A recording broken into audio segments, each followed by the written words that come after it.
Почитувани гледачи и слушатели на Радио Пела, во циклусот Разговори Муабети Месо, утрово разговараме со нашиот сограѓанин, познат на прилепската јавност, особено по она што го прави во врска со истражување во областа на историјата, па би рекол и географијата, затоа што тие се поврзани во однос на она што го прави со истражувањето на различни локалитети и различни личности и настани важни за историјата, но исто така голем дел од нив се за жал заборавени или речиси воопшто неистражени. Веројатно токму тоа е неговиот предизвик. Значи утрово разговараме со новинарот и истражувач Тренчо Димитриевски. Добре дојдовте. Добро ве најдовме, благодарам за поканата. Мило ни е што имаме можност еве да поразговараме. Пред се целта, односно поводот за разговор е вашата најнова едиција која содржи книги за нашите заборавени или малку познати или воопшто непознати јунаци. Зашто поточно станува збор? Вака, значи јас пред едно 30 и повеќе години си поставив една задача, една цел. Не можам се, меѓутоа, да истражам еден добар дел од 3 македонски области: Пелагонија, Мариово и Прекурит. Тоа се големи области, тешко може да се постигне, да се дојде до секое место, да се открие секоја информација за просторот историски, за културното наследство и така. Бидејќи прво ми беше целта културното наследство, материјалната култура. И така започнав јас прво со една серија од текстови во тогашниот весник, неделник Прилепски Народен глас. Тоа одеше неколку години, објавував текстови во весниците во Нова Македонија, во некои други весници, сега постоечки или непостоечки. И тоа прво беше со материјалната култура. Значи, јас почнав да одам на лице место, онаму каде што се наоѓа материјалното, остатоците на артефактите, локалитетите. Со тоа моје движење, и точно како што рече, и географијата е застапена, како прво проекто ми се вика е поврзан со Пелагонија, Мариово и Прекурит, и затоа е географија, меѓутоа се соочив и со нови содржини, кои што се малку познати, и со состојбите на самите терени, каде што се соочи со многу запоставени културни остатоци, уништени и уништувани. Значи, и во тоа продолжува. Тоа посебно ме фрапираше, бидејќи цели локалитети се уништувани, тоа е жално. Ајде, сега повеќе посветувам внимание на, само сакам да дојдам до темата. Во тоа моје движење се соочив со личности и настани кои што се потиснати во историјата, или се заскриени. Дури многу малку и некои речиси веќе непознати за пошироката јавност, па и за науката. Тоа се е токму на тој начин дојдов до идејата за ова едиција Македонски јунаци, бидејќи на теренот освен литературата која ќе проследува, наоѓав, значи, податоци за нив, негде за некого само име и презиме, и дека учествувал во одредени историски собитија, меѓутоа и со жителите на некои од населбите, на селата кај што се движев, добив интересни информации во смисла на раскажување за одредени настани за кои што во литературата не може да се најде. Почнав да објавувам по медиумите, по пишаните медиуми пред се, печатаните, исто и една серија текстови за историски личности настани од периодот пред формирањето на организацијата, на Македонската револуционарна организација, и после тоа некаде отприлика до 1912 година, во тој период се живееле овие личности и во тој период се случиле овие настани кои што се опишани во книгите.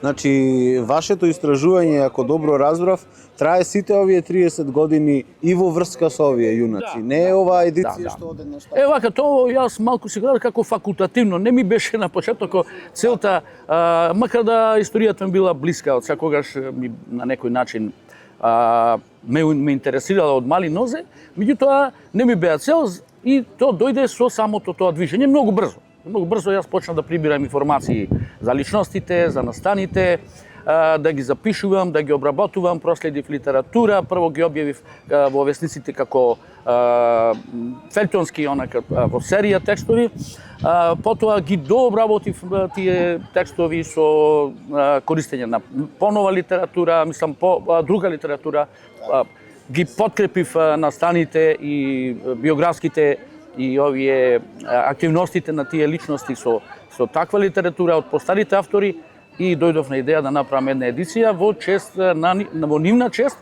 и во чест на тоа да не бидат забравени.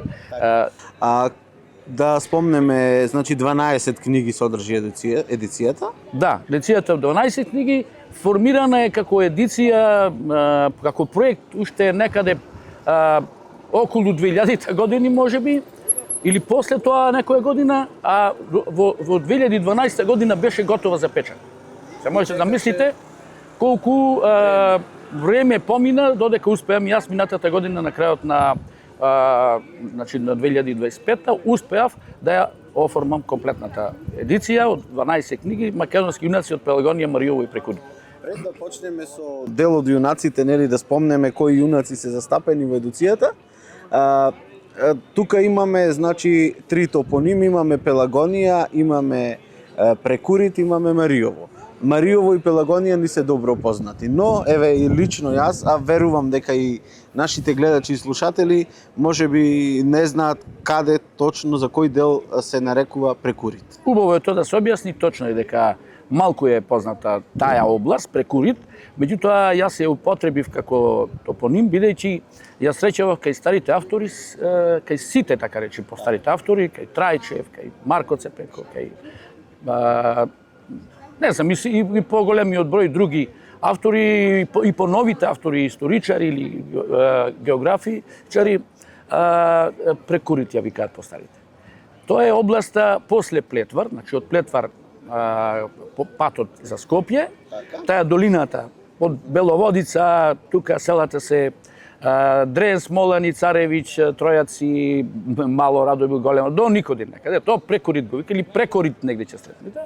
Инаку сега во географската карта стои како Рајац. Ама ќе слушнете и река, дури и река некаде, ќе слушнете и Тројачка котлина и доста така топоними се употребуваат, меѓутоа во географските карти сега во современите стои Рајац. Целото тоа Рајац. Рајац, знаете каде е долу во клисурите, Дреновската клисура, таму некаде е близу Рајац, до таму целото тоа се вика. Па дури и реката која што започнува од Беловодица, Царевич, тука се мешат тие повеќе рекички, исто така Рајац ја викали Рајачка река.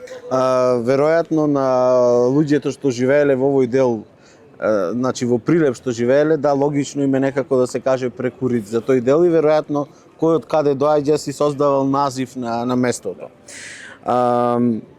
Овде имаме, рековме, 12 автори.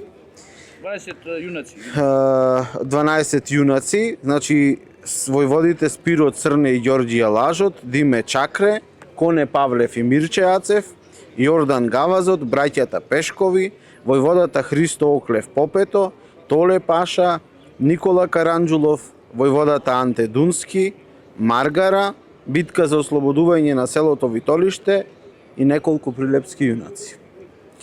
Некои од овие ни се познати преку литературата, да речеме за Спиро Црне во текстовите на Цепенков, подоцна и Чашуле, чинам, но за Спиро Црне и покојниот Благој Аристевски Платнар имаше една драма, поставена беше и представа, имаше и полемика во тогашната јавност преку медиумите околу тоа за содржината од представата и драмата. Знам дека имам податок дека таа драма била и забранета во тоа време, но не забранета, имаше некој кој што ја оспорува дека не треба на таков начин да се представува јунакот Спиро Црне или тој војводата Спиро Црне. Тој е многу популарен лик во тоа време во Прилеп и пошироко, па дури до Врање, бидејќи тој во Врање пред крајот на животот престојува и е убиен некаде кај Куманово 1881 година. Добро, ева вака сега ова да појаснам нешто. Тоа се македонски јунаци од Пелагонија, Мариово и Прекурит. 12 наслови се, 12 книгички. Меѓутоа тука има, па никогаш не сум ги избројал, многу повеќе јунаци се опишани тука. Некои во како содружници на овие главните јунаци да ги речам тука, меѓутоа некои во некои од книгите имам прилози за посебни и настани историски и личности историски. Тие што се малку познати и тука ќе се сочите со тоа. Имам едно 13-то прасе, би го рекол така, невкусно звучи прасе, меѓутоа во едицијата 12 книги има објави уште една книгичка за Петре Железарот. Тој е во еден прилог опфатен и во самата едиција во една од книгите. Меѓутоа имам посебно книгичка и за него. Така излезе, имаше една ситуација, него го откривме гробо. Да не се фалам, јас не го открив, јас ми каже луѓе од теренот, меѓутоа открив каде е погребан Петре Железарот. Петре Железарот е со прилепско потекло, битолчанец, значи неговото семејство преселено многу одамна, тој е железар и свештеник и војвода, член на окружниот комитет во Битола, загинат во Прилепско кај Дрени, така и таа книгичка. Меѓутоа овдека имаме значи од тие првите јунаци да ги речам прилепски, како што го споменавте, Спиро Црне, тука се Диме Чакре, Диме Шике, некои арамиски војводи ги смета исто така, тука е опфатен во некои од прилозите. Мене и за Каранџолов исто ми беше интересно.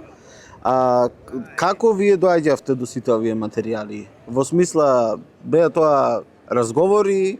Па, не, тоа јас се соочив на самиот терен во разговор со луѓето кои што ги среќавав и во литературата што ја следев и се соочив со личности кои што имиња на личности историски со значајни кои што на некој начин не познати.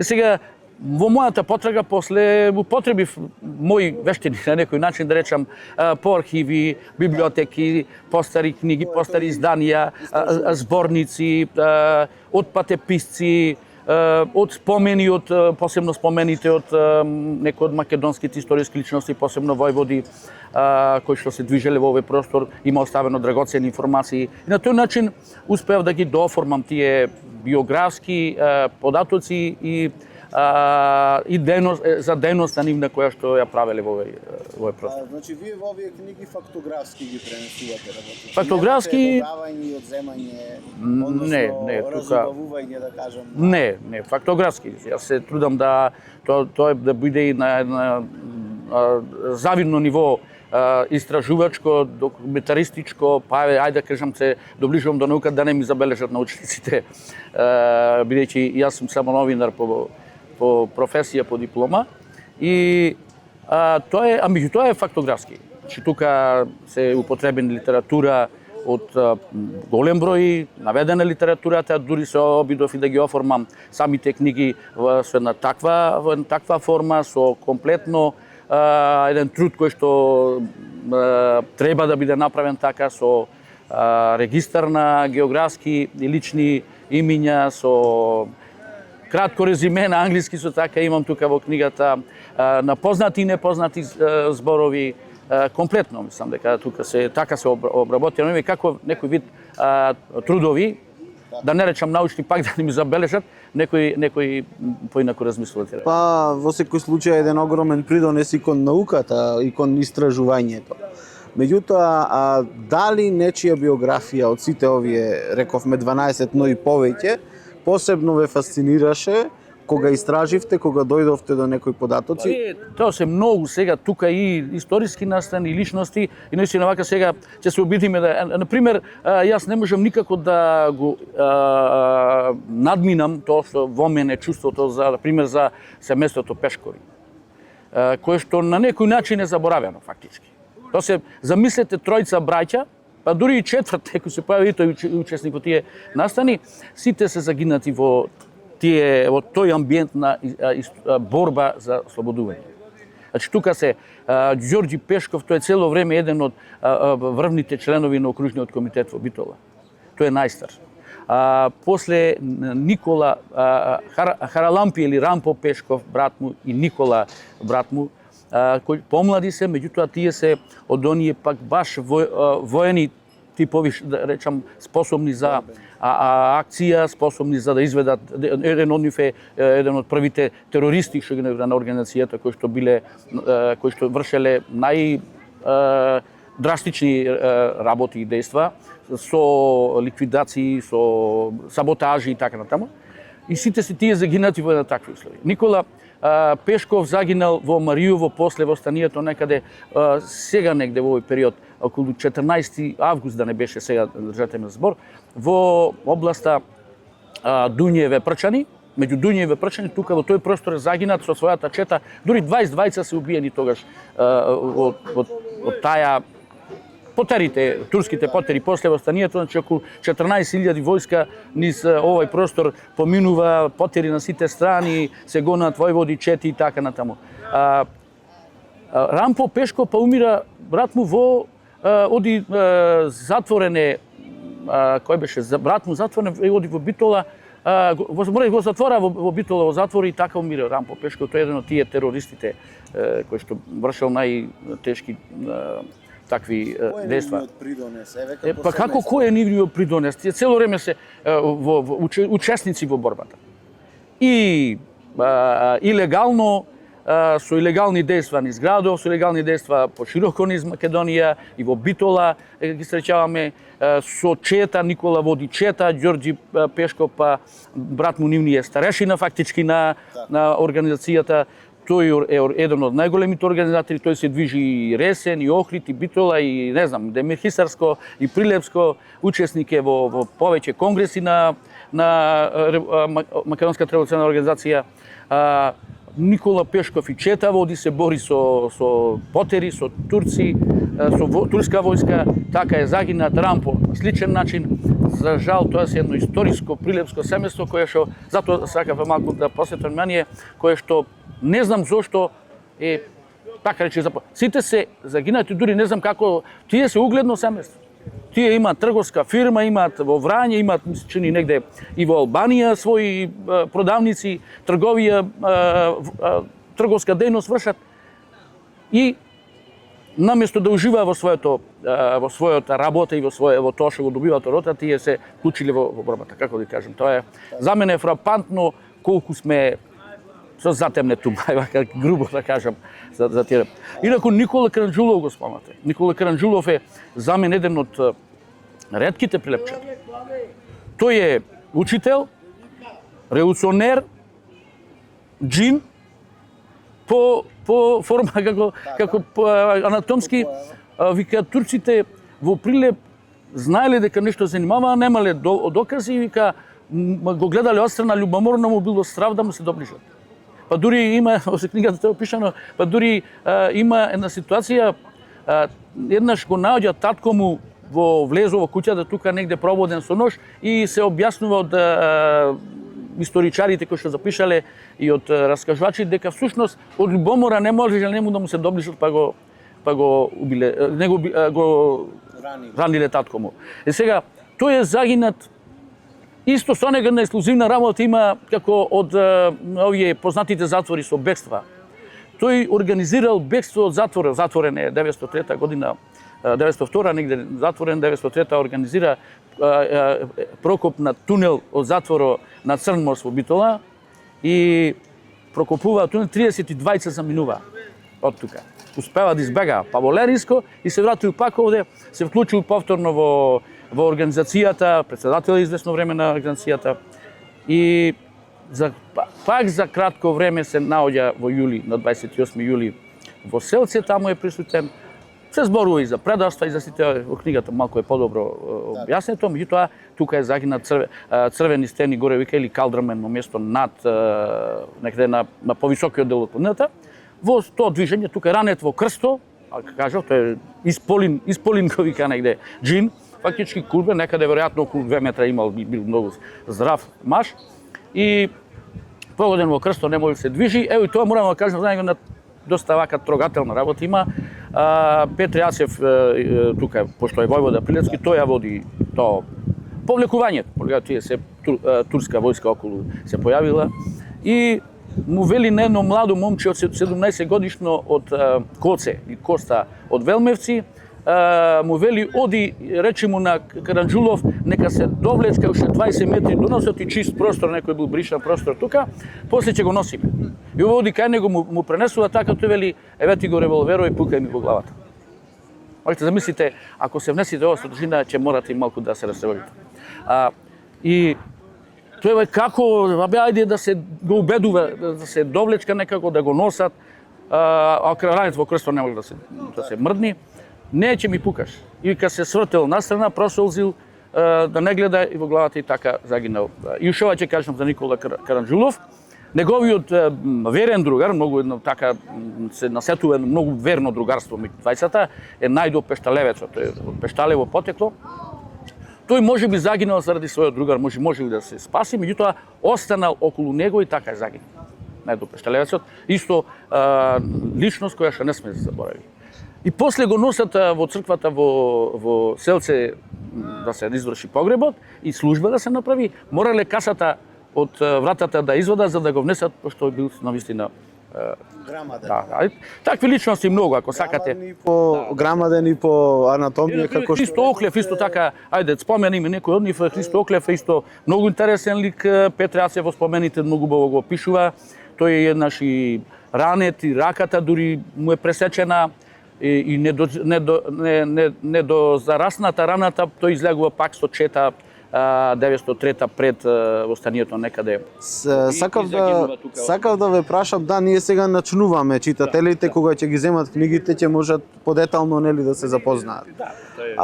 Нормално, тоа е и целта на нашиот разговор.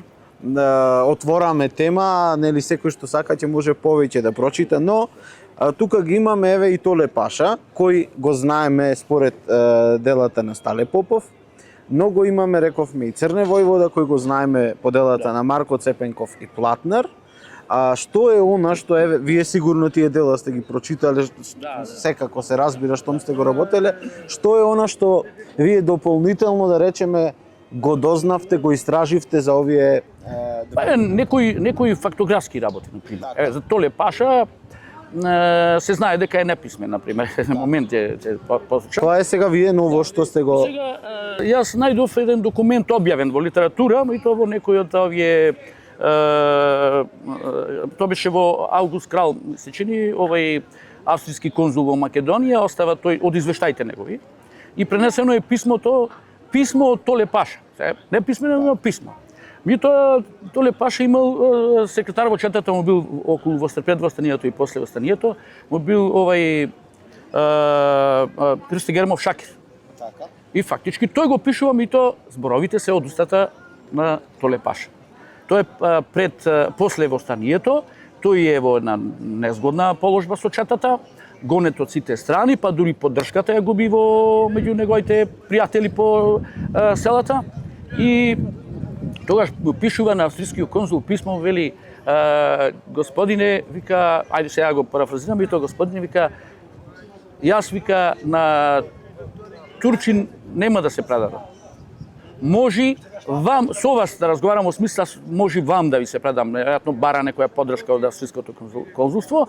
Меѓутоа се грижи за неговиот син кој што не знаеше да прави со него, син му е со него. Тој е на 19 години, кај Стале Попов моите статите дека 16 години, меѓутоа ние утврдивме со ископувањето на гробот на Толе Паша, кај што двајца закопани, тоа беше посебно, ја малку шетаме за тамите, меѓутоа тоа посебно трогателно кај што ги археолошки, методолошки обработени се видео како се прегрнати во гробот. Фактички да немаме дилема дека се татко и син, и да немаме дилема дека се Толе Паша и неговиот син Велијан.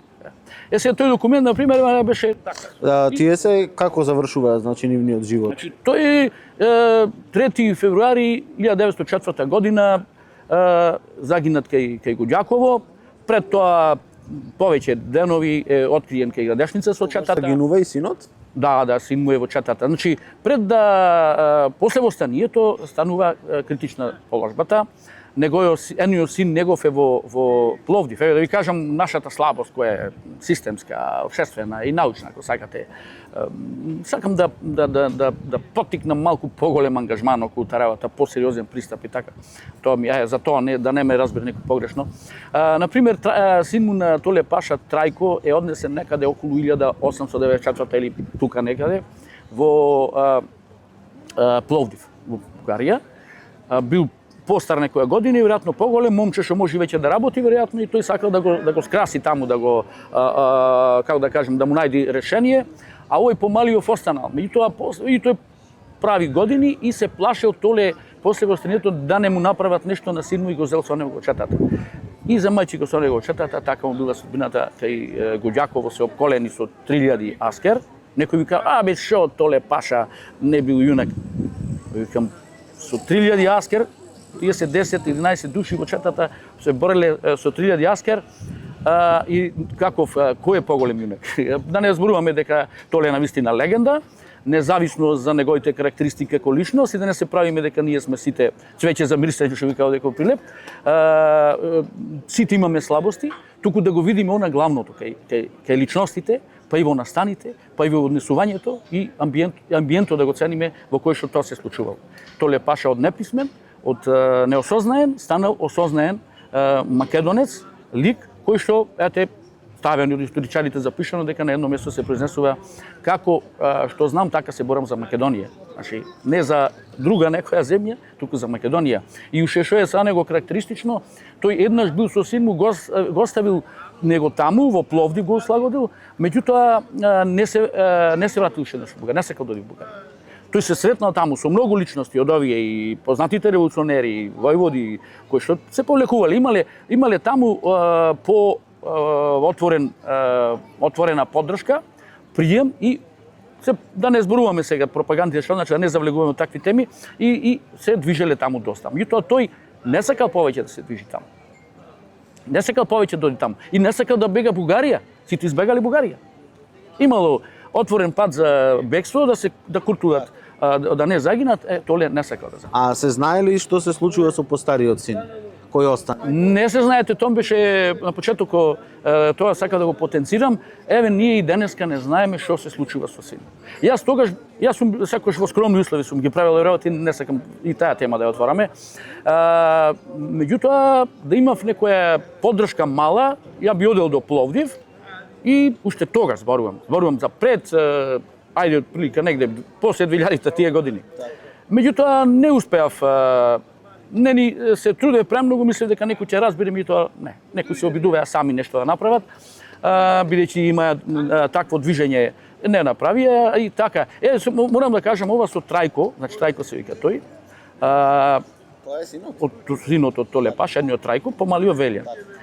Трајко еднаш во околу 1951 година пуштил писмо во селото Крушевица, кај што потекнува, до неговото семејство. За жал тогаш поштата како функционирала на таков начин, како што писмото го зел кметот селото. Кметот селото бил од власта. Некој вика било режим, не било режим и тоа се настан сега. И тој не му го дал на семејството, го искинал писмото. Сега се продолжува приказната. Потомок на Толе Паша ми кажува. Еден од директен потомок на семејството, постар, роден некаде околу 1900 година, сега покоен. Вика, тој кажува за писмото дека пред да почини тој кметот или председателот на местната заедница, го свикал некого од семејството, најстарите, и му рекол морам нешто да ви кажам, имам еден греф. Не можел фактички девек така го раскоја, не може да испушти душа, бидејќи чувствувал голем греф. Значи дојде писмо, јас го искринав, не ви го дадов. И така починал човекот. Значи сега знаеме дека писмо дошло, меѓутоа од писмото ништо. Од тогаш никој ништо не направил да воспостави некој контакт. Трајко дали формирал семејство, дали не формирал семејство, никој не знае. Мене цело време ме копка, не сум имал можност. Сум пуштал само гласови по мои пријатели од Пиринско, меѓутоа за жал немаме податок за нив ништо. Маргара битката е позната во голем. Пишуваја познати историчари, меѓу другите Димитар Димевски, како се каже битката кај Чаниште, така се. Пишуваше дури овие двајца познати историчари, татко и син Ване Стојчев и Александар Стојчев. Тие се двајца да починати, за жал. Сега еве помина некое време од како објавивте, има ли прилепскиот македонскиот народ слух за овие дела? Дали постои интерес? Вака, јас го правам, мојата промоција ја правам на еден скромен начин преку моите профили толку за сега. Во Прилеп не сакам да се жалам, и тоа е дегутантно на некој начин да речам, и депресивно. Меѓутоа, многу тешко не е ова начин сега за тоа да кажувам, и тоа некако се состојбите ставени во рамки. Составени се во некоја рамка на некакви системски ситуации, политички, ајде партиски, ајде грубо да кажеме, ставени се, за жал. Можам негде јавно зборам за ова, барем од моето искуство, и некако така одат работите, така одат и промоциите. Зошто ги забораваме нештата? Не само личностите, и настаните, и местата, и културно-историските споменици. Кај е нашиот проблем? Затоа што системските институции кои што се одговорни за таа работа, пак сакат и научните или културните, ги запоставило. Значи нема една сериозна обработка на темите, сериозна обработка по областите. Има инцидентни случувања. И затоа решува во една едиција вака еден покомплетен, не ги опфатив сите јунаци во Пелагонија, Мариово и Прикури. Има уште, ајде, не знам, множество, тоа не можеме да претпоставиме. Јас сега, иако доста литература претесов, разговори правев со личности, потомци и така натаму на овие. И сега се соочувам со ликови кои што не ми се познати, а историски значени. Некој начин, зависи. Ме интересира и моментот што вие, кој е вашиот порив, односно, која главна желба или што беше тоа што ве натера и ви овозможи сите овие години да вие не престанавте да работите, не престанавте да истражувате и за Мариово, и за Кале Шања, и посетите со групи на луѓе, и посети на... Да, и настани организираме. Значи, во чест на некој, не на сите, на повеќе од овие личности веќе правиме настани секоја година, се обидуваме тоа. Што ве држи? Па ме држи, како да кажам, значи, соочувајќи се со овие личности, со нивниот живот, со нивните дела. Па тоа е нешто кое што не смеш да го заборавиш. Така, инаку започнав ја пред се на почетокот со материјалната култура, остатоците од културното наследство, и сметав дека она што го пишува во книгите, што го пишува авторите, дека како богатство од културно наследство, јас сакам да го видам на терен. И така почнав, па дури за мене се ширеа приказни дека одам по копање, буди во копање. Јас со ног немам грабнато надвор од официјални. Сум учествувал во проекти, да речеме, археолошки во заводи, музеи, па дури и пошироко сум учествувал и во управата заштита на културното наследство, некои проекти сум бил вклучуван. За жал, онака, како да кажам, површно, несериозно за моите услови, ја бе во стварно во скромни услови. Во најскромни ова го правам. Само рекол, не сакам да зборам тоа депресивна работа, и тргнувајќи по тоа да го отвориме културното и историското наследство на Македонија. Тоа е мојот порив, најголем. Да се види на еден многу показателен начин, демонстративен начин, она што е културно наследство. И јас се соочив со откритија. Да се фалам со тоа, ајде малку друга тема е тоа, меѓутоа тоа е основната тема која што ја започнав, па нека личи на фалба. Јас ја открив едно од најинтересните локалитети, една градба која што е на еден локалитет познат беше, ми тоа градбата не беше позната, на врвот Висока. Што е моје откритие. Тоа стои во книга од 2002 објавено, само нафралено тогаш на почетокот малку се знаеше за тоа. Киклопски ѕид со големи камени блокови, повеќе тонски, еден, например, го мерев 2 метра и 53 сантими, беше долг, 92 сантими широк, 40 или 50 сантими дебел блок, и такви монтирана градба, една од најексклузивните градби. За жал, ние не сме во состојба да му пристапиме исто, од слични причини. И затоа сме нова дереđe, сега морам да кажам, бидејќи немаме систематика во...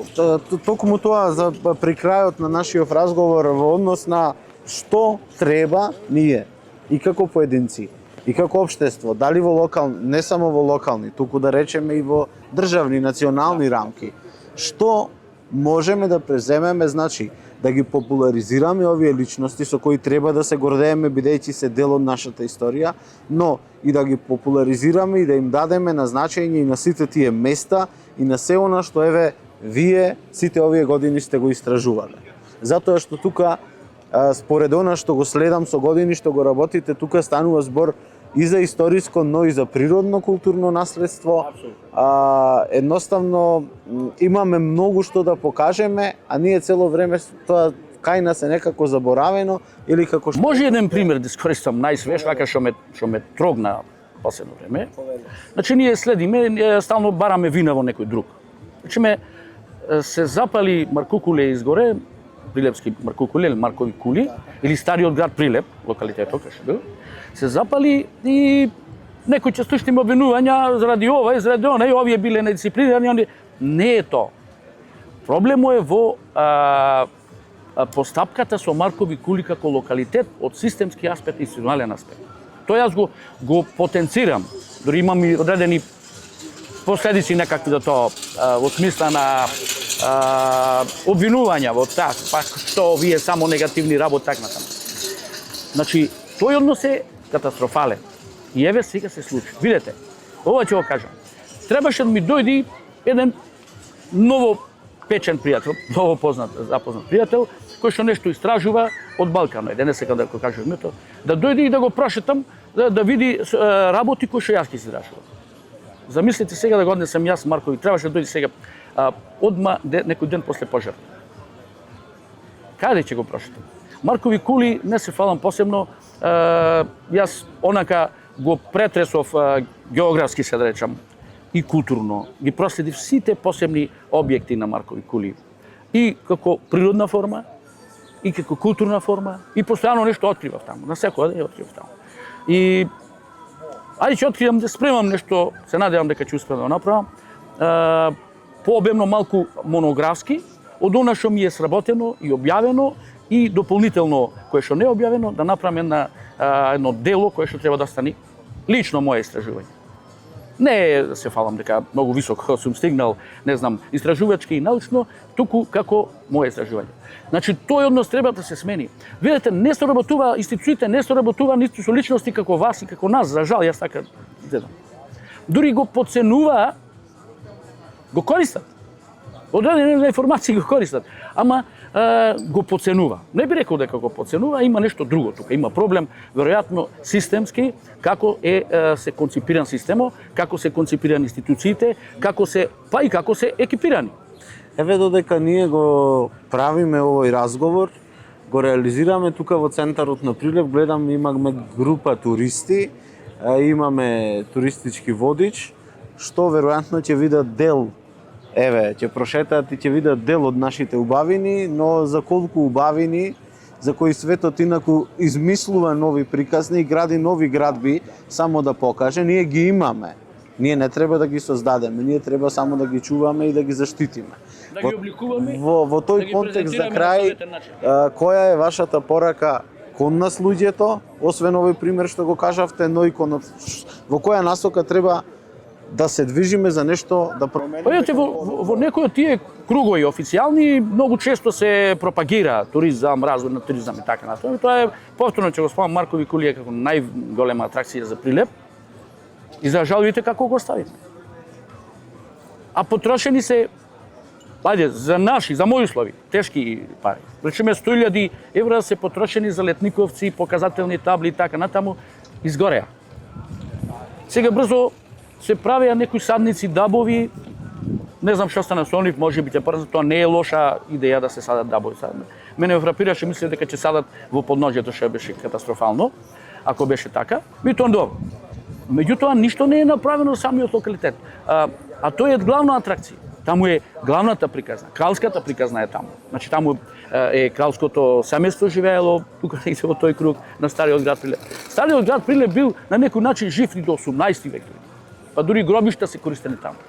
Мислам дека фатив малку нешто од тоа за да го покажам некаде да се објави како што треба, ама без заштита не може да се направи. Може да го искористиме овој пример, ево овде, кад видите Сатов, еве. Тато е главна атракција за Прилеп во свој современ Прилеп. И без него ние ништо не можеме ни еден збор да изустиме, а да не ни е во некаде во задумното или во умното Сатов. Видете ова напред како се вика, ова ми личи на Хероон, значи во чест на некого направено. Видете, нема покрив. Зошто не е обликуван Сато? Еве, тука ни е наочи, го гледаме цело време, меѓутоа не е. Дали со плочи треба да се или со метален покрив, исто како што е горе, тоа ќе кажат експертите слушаците, меѓутоа, еве, со децени, нешто посветуваме внимание, па го исправаме Сато или го подкрепуваме да не падни, а тоа не е направено. Значи, ово кажува на односот. Ако сакате, дури овие локалитети со кои се соочив, ја открив локалитети, многу локалитети, нови локалитети. Керамичка, гледам, името и откривам локалитет. Уништени се на разновидни начини. Не со диво копање, туку се со ептен диво копање, со булдожери, со експлоатација и така натаму. За жал на некои институциите нема појдени да видат. Само пак се извинувам, на Маркови кули пак се сврнувам. Па на Маркови кули имаше 2014 година една карпа голема, огромна, се слизнала од повисоки делови и се стркала надолу на кај куќите, среќа мавнала во друга не појде да... Па мислам дека нема направено ни увид. Има бања која што е делумно истражена, делумно конзервирана и реставрирана, па потоа со булдожер однесена, нема појдено ни увид да направат. Сега ќе ми се наутат оти како критика ќе го сватат, но кажувам реални состојби. Како ќе градиме туризам? А зошто е конзервацијата, реставрацијата? И се потрошиле толку пари таму уште 70-тите години. А институцијата тоа треба да го следи. За жал. Бадемите ги исакоја. Никој не се осврна. И јас цело време тоа го следам, имам извештај за работа во мојата документација, меѓутоа, кој сум јас, мене да ми посветува внимание за околу работа. И не треба мене да ми посветува. Треба да му посветува внимание на културните содржини, на спомениците. Пазете, споменик на природата, предлог до УНЕСКО, а таму шут, ѓубриште, па се прави една платформа и на незе се прави трафика со тие 100.000 евра што се потрошија пред, па не знам кои години беше, околу 15, 16, 17. И сега вака, ако градите куќа, ќе изградите и ако ја ставите така, ако ќе се вратите по 2-3 години, ќе ја видите каква состојба беа. И во Германија, не во кај нас. А не да се обвинуваат дали некои од жителите биле вакви, такви, или имале табиети, или не биле дисциплинирани, или биле, не знам, какви по биологија и по психологија. Не, ние како институции не сме доволно изградени, немаме внатре каде да размислат со каков амбиент околу се соочуваме и со какви проблеми ќе соочиме. Затоа кажувам, значи проблем е. Еве летникостите се убава работа. Туристи носи, ќе си седнат, подценка, ќе си направиш разговор, ќе си размениш и така натаму, така. Меѓутоа, не можеш да направиш ти куќа и да оставиш, зошто ја правиш? За да ти се распадни, за парите за да ги потрошиш. Да. Значи, ова се обидувам некако да кажам што е проблем, значи голем ни е проблем. Преголем ни е проблем. Ова не смееше да се случи со Маркови кули. Постојат Завод за заштита на споменици на културата, веќе ги набројам, Институт за православска култура, општина постои, Управа за заштита на културното наследство, Министерство за култура. Сите се на некој начин, 5 институции. И јас пропагирам координација.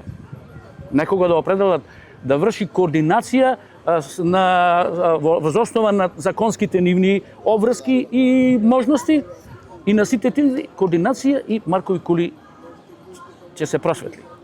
А не да се прават, против сум од овие амфитеатри, такви работи, нека ако ми се наутат, нека ми се утат, не можам поинаку да разговарам за оваа тема. Амфитеатри, кај Слоно амфитеатар, не е тоа. Камениот слон. Тоа е споменик праисториски и не е само природен споменик, и културен. Тука имало, како да кажам, вриеш од живот. Или ако сакате, и задгробен живот. Од и гробиште има околу. Па ритуали и така натаму, сето се насетува тука. За жал, оставено е, се правиме ние амфитеатар тука. Ма те молам, човече. Тешка декаденција. За жал.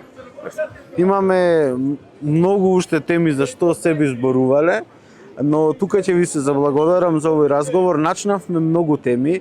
Се надевам од една страна ќе ги заинтересираме нашите слушатели и гледачи во врска со едицијата, но поттикнавме и некои други теми на кои треба да размислуваме и како поединци, и како институции. Се надевам дека ќе имаме следна можност да разговараме за вашата нова книга, за некои други културно-историски значења и дека кога ќе седнеме повторно да разговараме, некои нешта барем за еден чекор или за половина чекор ќе бидат поместени. Една тема да обработиме. Сега го направивме доста. Мито тоа се состојбите, тоа се дел од овој град, од оваа општина, па и од Македонија, ако сакате. Ви благодарам за одвоеното време и нека ве држи поривот во нашето. Благодарам што ми направивте внимание.